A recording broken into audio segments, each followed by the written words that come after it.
Raghu sir ನನಗೆ ಕಾಲ್ ಮಾಡಿದ ತಕ್ಷಣ ಮೊದಲಿಂದ ಕೇಳಿರೋದು ಈ ಮೂವಿ ನಾಯಕ ದಿಗಂತ್ ಅವರು ಅಂತ. ಸೊ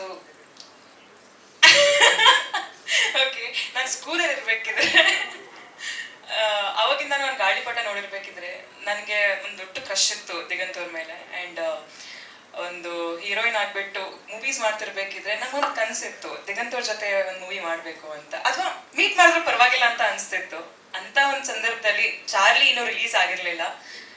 ಚಾರ್ಲಿ ಆಗಿದ ತಕ್ಷಣ ಅಂದರೆ ಒಂದು 2 ವರ್ಷ ಶೂಟ್ ನಡೀತಾನೆ ಇತ್ತು, ಅವಾಗ ಬಂದಿರುವಂಥ ಆಫರ್ ಇದು. ಸೊ ನನಗೆ ರೆಕಗ್ನಿಷನ್ ಇರಲಿಲ್ಲ ಇಂಡಸ್ಟ್ರಿಲಿ, ಫಿಲ್ಮ್ ಇಂಡಸ್ಟ್ರಿಲಿನೂ.